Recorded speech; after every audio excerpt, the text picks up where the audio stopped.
Welcome to MBC News. I'm your anchor, Dooza Dragonesh, and I have with me today, well, just these gorgeous men. Aren't I a lucky girl? Sigmund Learminster, Malburn's writer, editorial clarity. Good evening. Hello. Good evening, Dooza. Eddie? I said hello. Oh, I'll say it again. Hi. A triumph of physical presence over oral dexterity. Okay, moving onwards. Special Entertainments Events, Inc., C for short, have set a new Guinness World Record for the most money paid for the most expensive digital property when they paid $6 million to Mindark for Entropia's Planet Calypso. C, who are dedicated to the idea of Planet Michael, an interactive gaming and social network, are delighted and will be looking after it whilst they develop Planet Michael.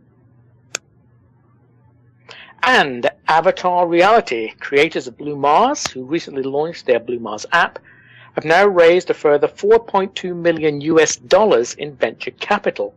Jim Sink, their CEO, said in a press release that, quote, "This investment is a strong endorsement of the progress we've made towards providing the next generation in virtual world platforms," unquote.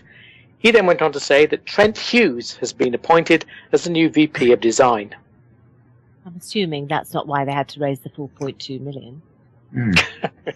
Lucky old Trent, I say. I vaguely thought Jim Sink had announced his departure when they went mobile, but never mind. Anyway, our consortium of 10 universities is collaborating in a new venture to teach pharmacy students how to manufacture, test, and prescribe tablet medications within the Second Life virtual world environment. Well, the group has created a virtual island called Pharmatopia, which is divided into 4 zones, each with a specific teaching and learning objective, including a manufacturing zone, a clinical zone, a community zone, and an industrial zone. A Dr. Sally Firth, a lecturer at the University of Queensland School of Pharmacy, said that, quote, "The virtual environment provides real-time feedback on the student's progress and allows students to practice and exercise many times without consuming additional resources, occupying laboratory space."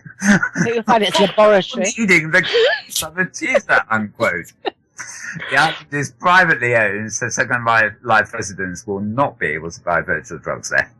Second Life users who want to be connected all the time can take some financial comfort from a recent report from the Gartner Group, who predict that the price of tablet computers will fall from an average $543 to a mere $263 within 3 years. Now, as we know, currently there is no way to access Second Life on mobile platforms except for perhaps things like Mobile Grid Client for the Android. That is pretty much text-based, but it will surely change. The Gartner report also suggests that by 2015, more than 295 million tablet devices will have been sold, and that's a potentially huge platform for Linden Lab.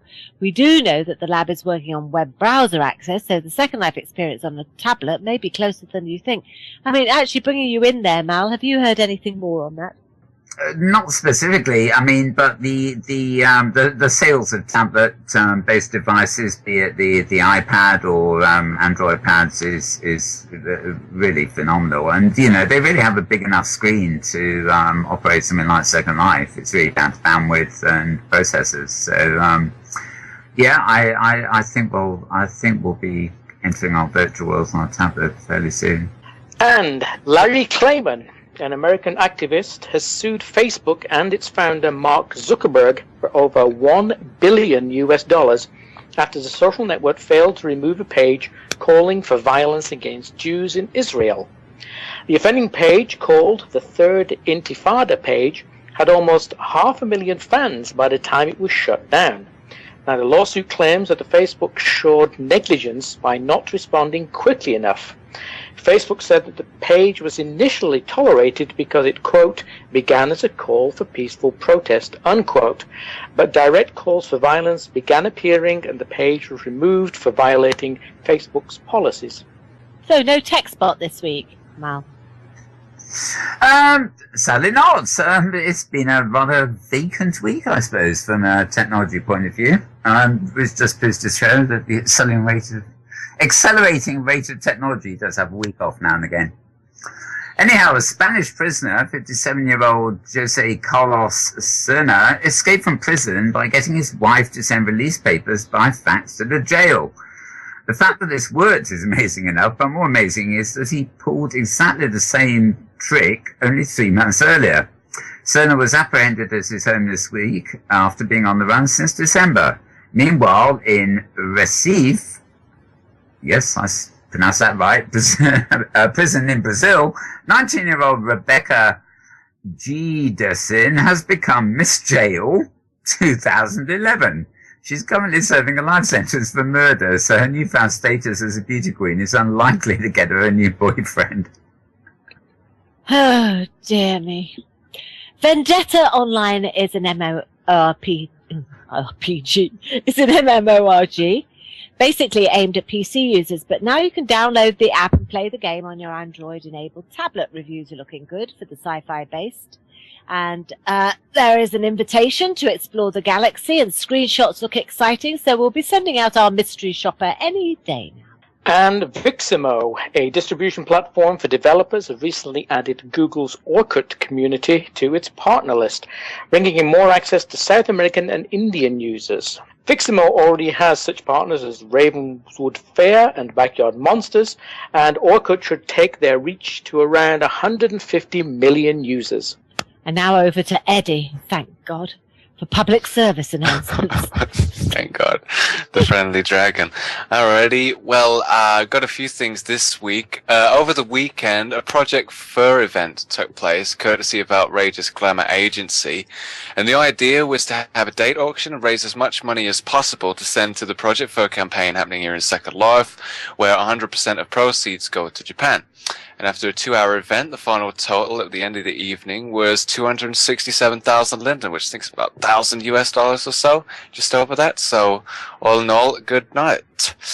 Claim to Fame is starting this week here on Metaverse TV. The brand new series is a similar take on the very popular Project Wormway show, where 3 judges from SL Couture are aiming to find the next designing talent on the grid.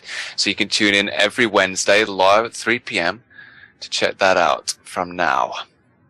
The Fantasy Fair 2011 opened over the last few days and will run until Sunday, April 10th.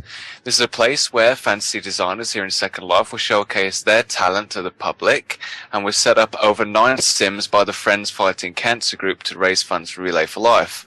I went over at the weekend and took a look, and I saw that on the board, on the kiosk, that the amount raised so far was well over 1 million lindens, so hopefully that'll keep rising. Also, another fair, the Pose Fair, has opened, yet this again for another year.